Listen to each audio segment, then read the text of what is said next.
in working with a patient that starts out in a wheelchair, how do you determine when they are ready to move from the wheelchair to like a walker or like walking on their own? Right, so the progression would be wheelchair, walker, cane, independent, hopefully. I mean, that's your goal. That's a tough question. It depends on strength, obviously. I mean, are they able to have a quad contraction? And you'll have patients who can't even find their quad. That's part of it. Balance. Balance is huge. If you can't single leg balance for at least 10 seconds, you're not going to be able to walk very well. Trial and error.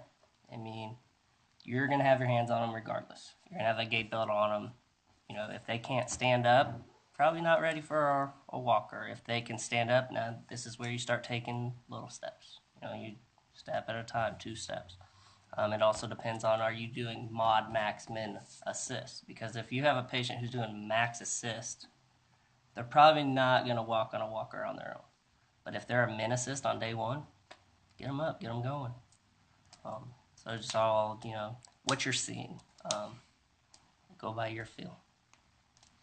I kind of have a follow-up question for that. So do you tend to an extent, kind of push patients to move from wheelchair to walker as soon as possible? Absolutely. Yeah. I mean, you don't want them just getting comfortable in a wheelchair. You don't want them getting that muscle atrophy. Let's say they have a broken leg or they're coming back from a break.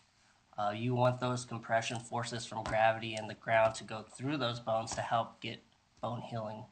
So absolutely, you want them up as quick as possible. I do PRN work at a hospital, and I mean, we're getting patients straight out of surgery. I mean, total hip replacement. 2 hours later, they're up on their feet. So, I mean, you're trying to get them away from a wheelchair as quick as possible.